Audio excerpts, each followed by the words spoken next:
Hey guys, guten Abend aus Deutschland, good evening from Germany. This is the second video for today, and I'm glad that I decided to split them because that way I can title them differently instead of trying to cram all the information into one video title. And so this video is about my life the past few years, just give you a little bit of a rundown what's been going on, and then give you an update on what's currently going on. Um, and so, yeah, let's just jump right in. So in January 2018, I came back from living in the States for 11 years. I did that because, partially because of the declining health of both of my parents. And so I came back to Germany. It took me a few months to get everything up to date, my national ID, my driver's license, and all of that. And letting everybody know that I'm back in Germany. I instantly started looking for a job because I really wanted to work, and one loves to pay their bills. And so I found a job faster than I was actually expecting. And so I didn't really have a whole lot of time to realize, whoa, I'm back in Germany. This is what's going on. And so I started working that job, and it turned out to be a more demanding job than it looked at first. Also, I was not really getting along with the team leader, which was my superior, and she was playing games and yada yada. And so I felt that for the first time since I had moved to the States back in 2007, I felt like I, for the first time, had the time and the harmony in my life to really think about life. And so I started using my YouTube channel to talk about my life. And don't look for the videos; they're all gone. I deleted most of them. I wished I didn't, but I still remember how I felt. I wanted to declutter, and so I felt determined about deleting them, and so I deleted them. But I talked about a lot of things that had been going on in the States that I tried to, deal with and really work on myself on, like finding out, ooh, what just happened, how did that make me feel, and where do I stand now? And the reason I wanted to do that is because in the States, I always felt rushed. I felt like there were people making decisions that had an impact on my life, and so I always had to make decisions under pressure, like really fast. Like you know, I told you guys about it already. Like when my second husband left, he abandoned and deserted me and my daughter in New Mexico. And so I had to decide, do I go back to Germany? Do I move back up to Virginia? Or can I swing it in New Mexico? I couldn't swing it in New Mexico. I wasn't really interested in going back to Germany right away because this was only like 8 or 9 months after I'd gotten to the States.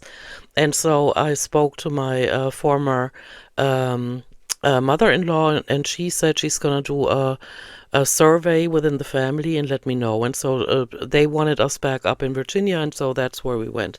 But I don't want to get into what I did in the States. I just want to like really do a really fast walk through what happened. And so because I felt so rushed in the States, I felt that in Germany in August 2018, I would use my YouTube channel to talk about a few things because I knew of the benefit of when you sit in front of a camera, which I no longer do because it's so much less stressful when you just talk into a microphone. Um, it takes a lot of concentration and focus to talk about something and to stick to the topic. And then when you rewatch it, it actually helps you understand why you phrase things a certain way, and it gives you indicators on how things that happened in the past might have impacted you, and how they still might impact you, and if there's work you can do concerning that, letting certain things go.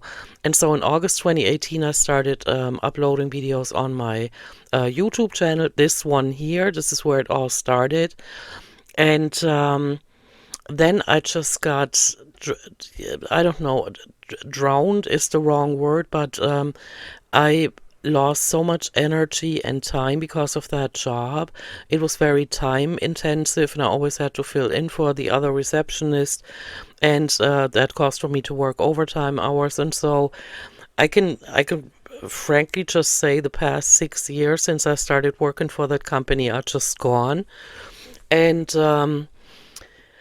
I thought as soon as I don't work there anymore, I can start going back to what I did in August 2018, and that is like, walk through certain chapters of my life and like do it in self-therapy, like talk about them and at the same time show them on the internet so that people can maybe learn from it. Or like when I uploaded them the first time, people would say, oh, it always helps me when you tell me how you dealt with certain situations, like when your ex-husband left, or when you got ready to come back to Germany, and how was that, and so I would like to just share that with the world, and also with my with my daughter for later years if she wants to watch this, and other relatives and friends, of course, and I was actually planning on doing that, and this brings me up to date. Like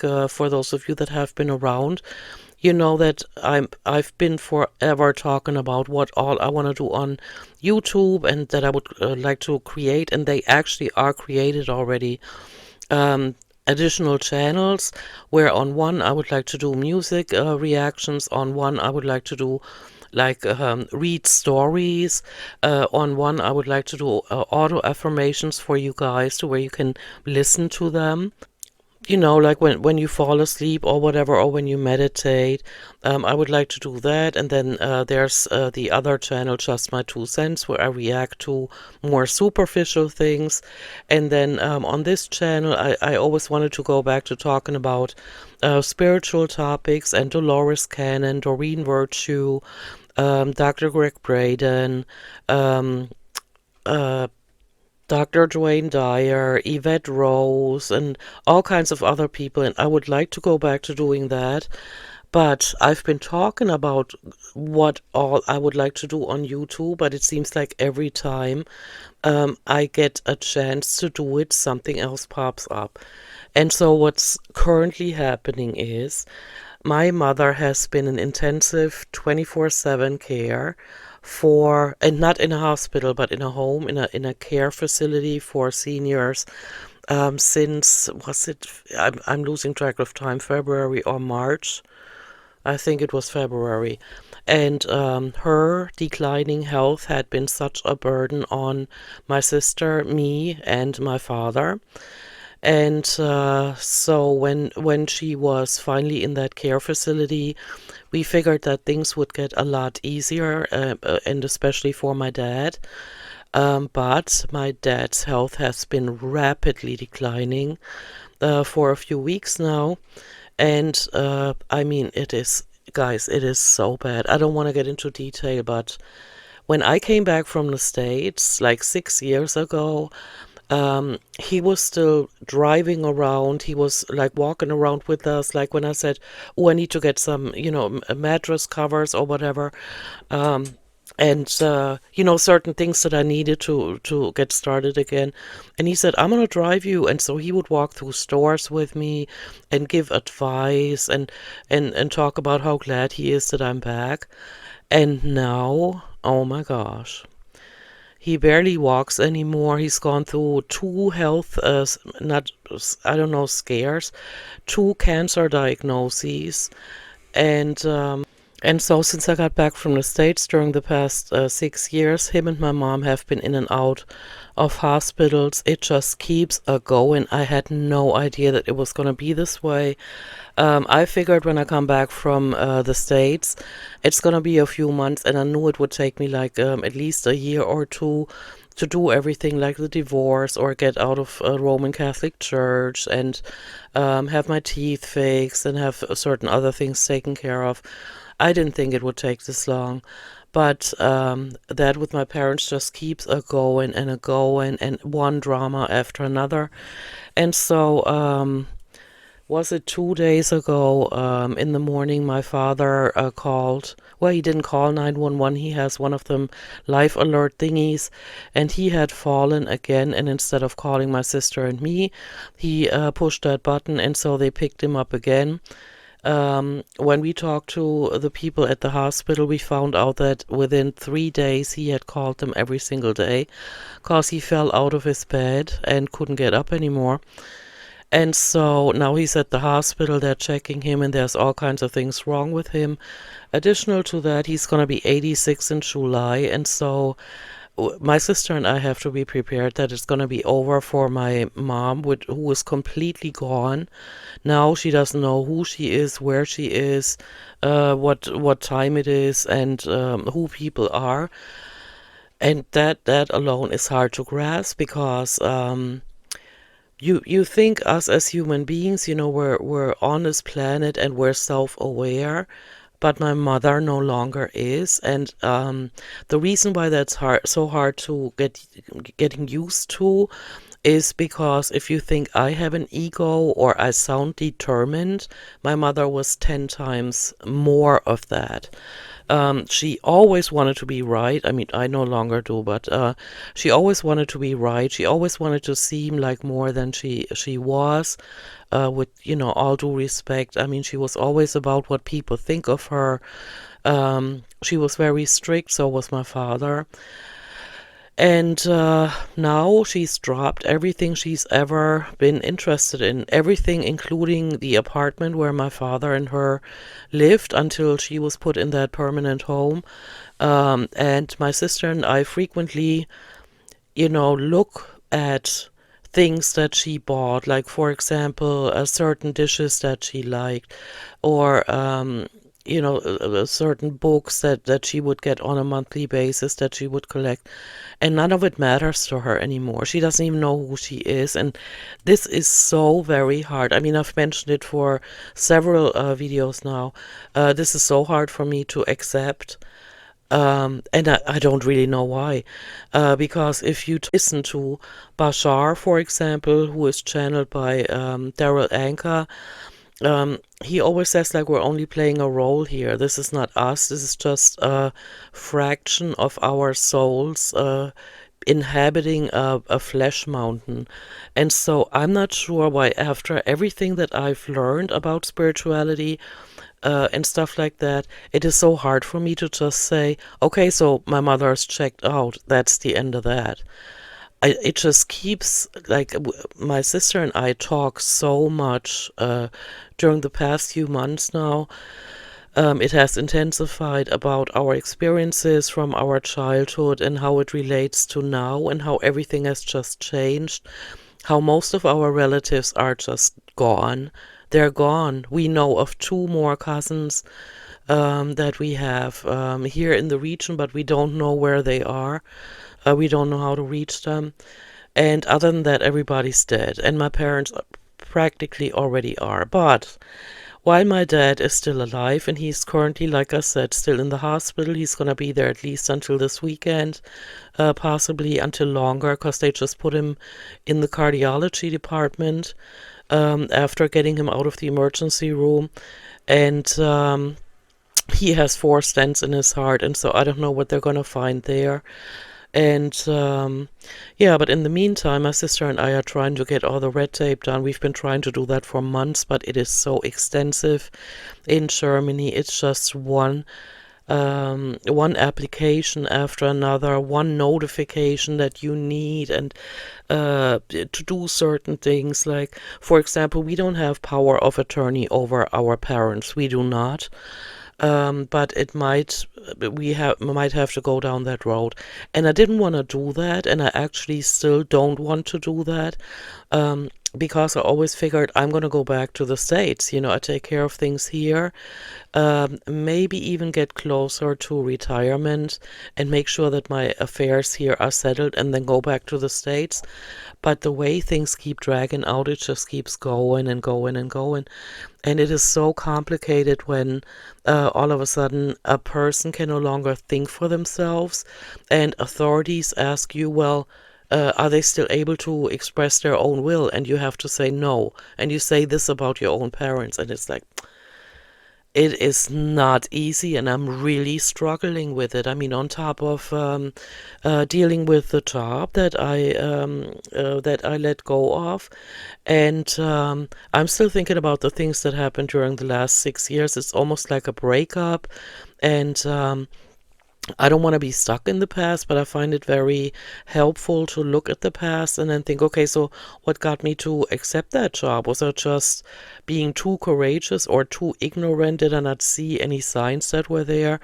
And then once I've analyzed it, I move on, right? And so I'm currently in that phase where I'm dealing with that job.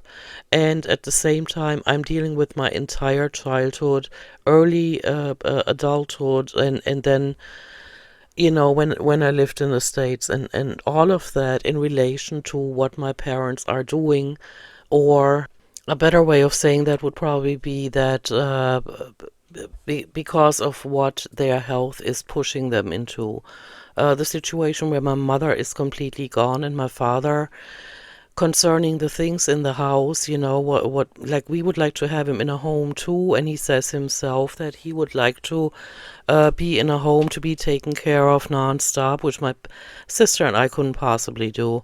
There's so much wrong with him. It would require 24/7 care, and so we have to figure out a solution. And he even says he doesn't care about anything in that house anymore. We can just all burn it down. And because he's so preoccupied with his health, with his mental health, with his physical health, and also his emotions, of course, dealing with the fact that his wife, that he's been together with forever and married to since 1965, that's 59 years already, Jesus Christ, that he just basically lost her because she didn't recognize him anymore either. They were sitting on the couch and watching TV for a while, and then all of a sudden my mother turns to my dad and says, "Excuse me, can you tell me when my husband's coming back?" And this is all heart-wrenching, and I didn't know it was gonna be that bad. When I volunteered to come back from the States, I actually thought it would be kind of fast because they had been declining so fast, except for my dad.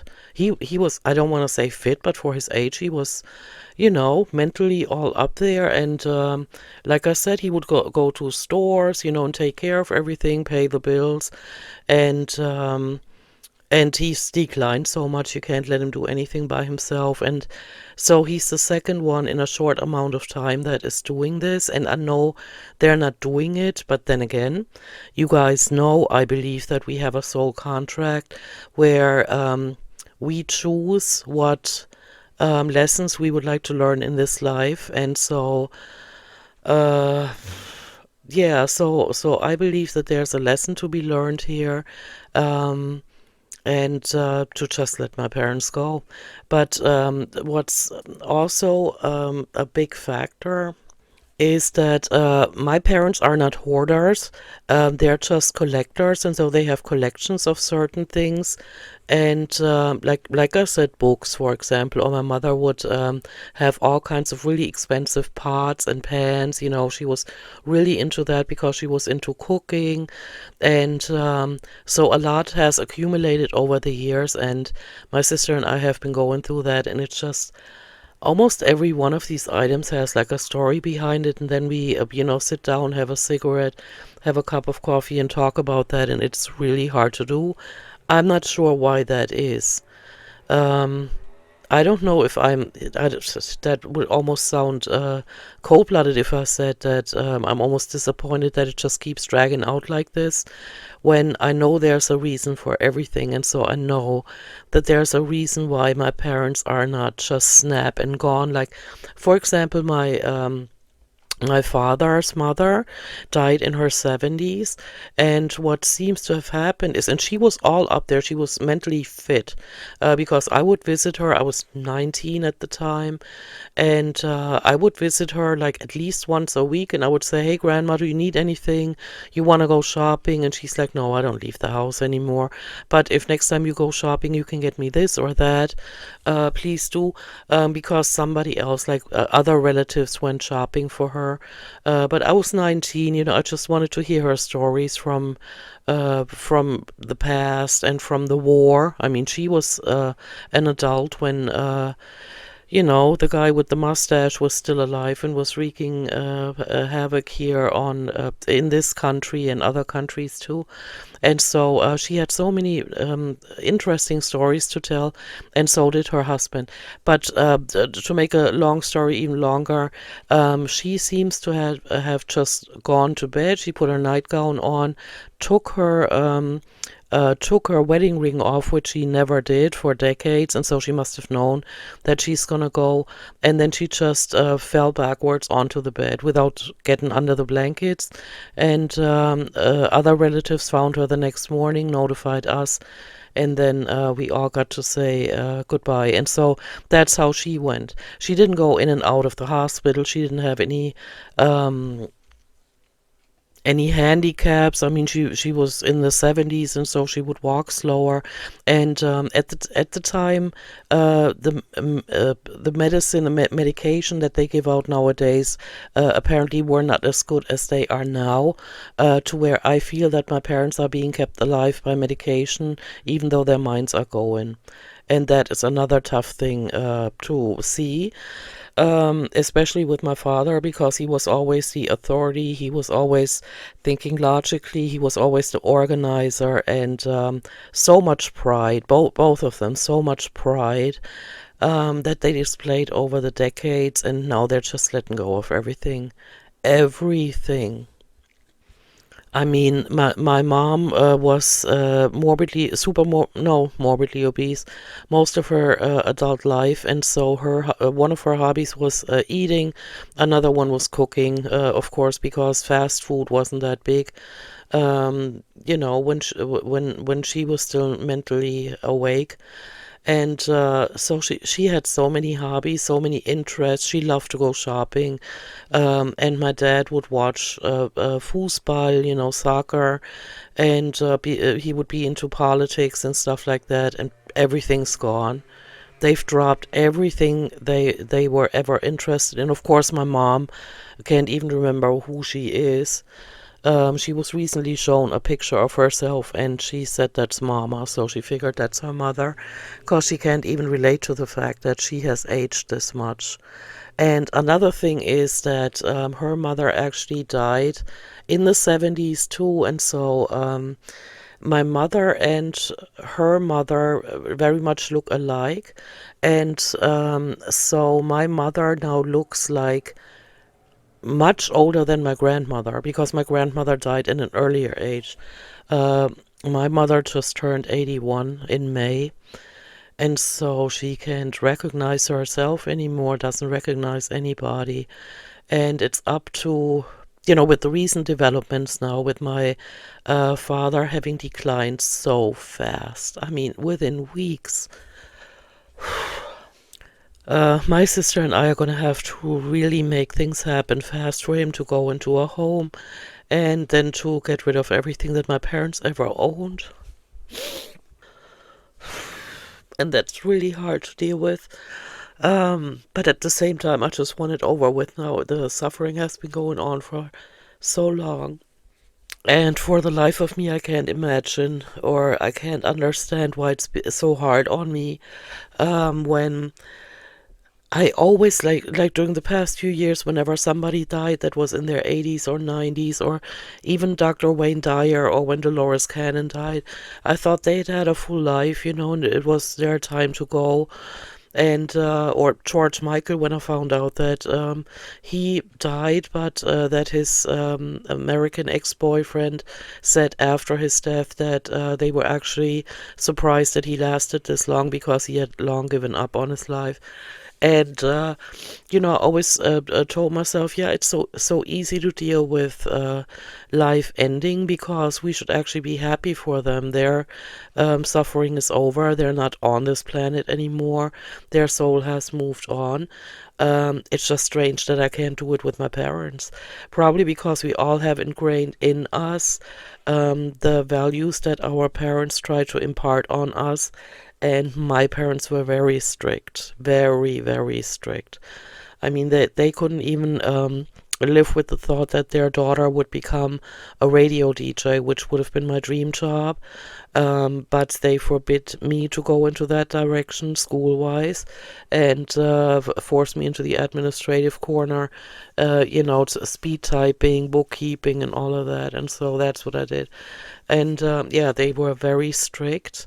And just to see that now that they are about to go, and I don't know what's going to happen. I mean, my mother, with all the medication she's getting, including fentanyl, guys, she was in so much pain, she kept saying ouch. And so they finally, after another surgery, put her on fentanyl.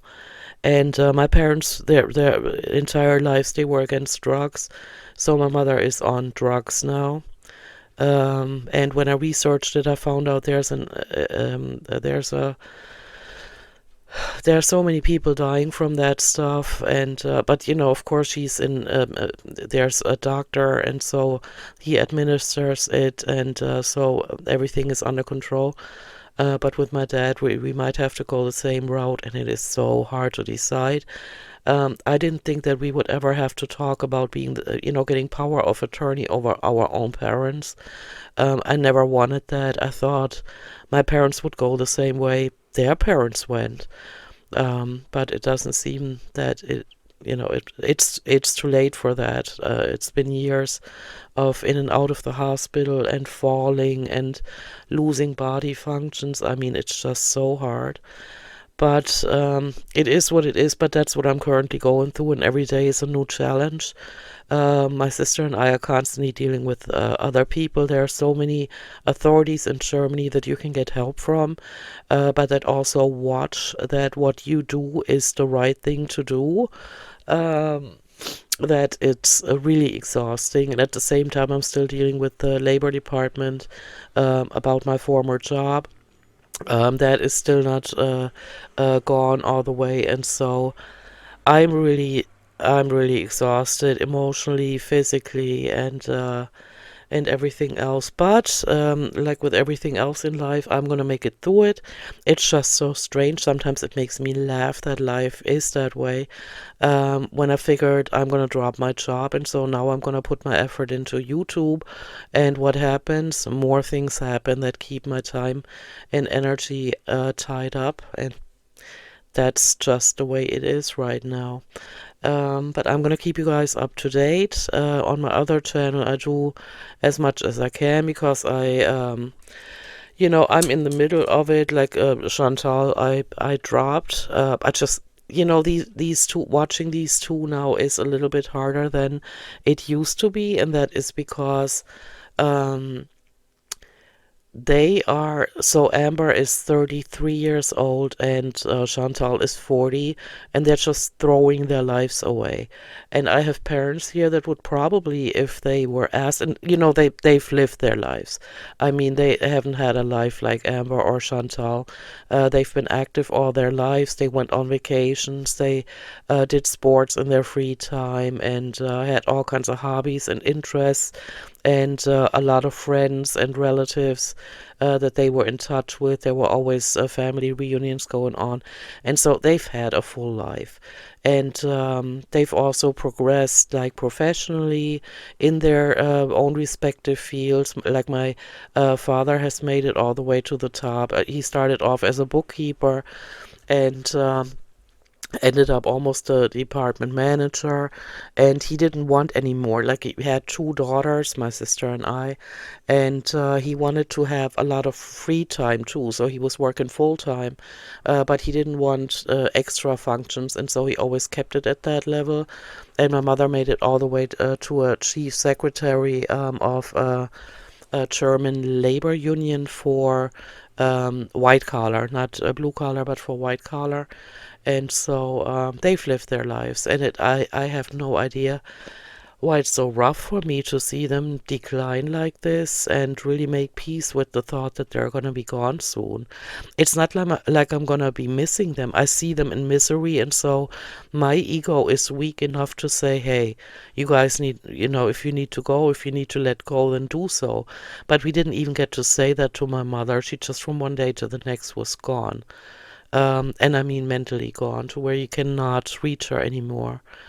And my father is looking to head into the same direction, but what is different with him is that he's extremely bitter about it. And that makes it even harder. I mean, it's not like he is ever thankful for what my sister and I do. He's bitter about how life turned out and how his wife is not taking care of him, and how his body is just disappointing him now. And so I guess it's the little, the little child in me, the little girl in me that always figured, wow, he's really got things figured out. Like he was always so strong. Like he didn't even cry when his mother died. He didn't cry at any of the funerals that we went to, and he was always strong. He would always help everybody, and he did my mother until a few weeks ago, until we had to let go of her and put her in a 24/7 intensive care facility, which of course is raising financial problems now that my sister and I have to um, help him with, like organize, like shovel money around. And then, of course, there's the fear that he might go at any time. And what if he has a stroke and he can't phrase his will anymore? And so we would actually have to get a DNR, which he has been saying he wants. And so we can't do everything at the same time. And so much needs to be done at this point in time. And it's really hard. But I don't want to keep going about this. For those of you that have been through it, you can imagine how draining it is on every part of your life, like time-wise, energy-wise, on the emotions, and and for those of you that don't know, it's not fun. But again, I'm gonna make it through it. I'm gonna go for now. I'll try to post again as soon as I can, but I always do that. I never sit here thinking, I'm just not gonna upload today. I really have to feel like having a quiet moment, which has been hard because we've been surrounded by construction sites again, but I do live in the city, and so yeah, but this time it's the building directly across from us, and they're using these heavy duty drills with which they drill off the outside part of the building and renovate it. And yeah, so that is going on. So I've been happy about every hour that my sister and I are not here, because that construction company works 6 days a week, from Monday through Saturday, from 8 in the morning until 6 at night. It is like for somebody with ADS that gets drained from a lot of noise. Having this kind of a drill only feet away from me, like only 2 car widths, across the street, is like pure torture. But yeah. All right, I'm gonna go. Thank you guys for listening to this. I appreciate your interest in what I'm going through currently, and I will keep you up to date. I hope you guys are doing all right. And I'll see you in my next one. Tschüssi. Bye bye.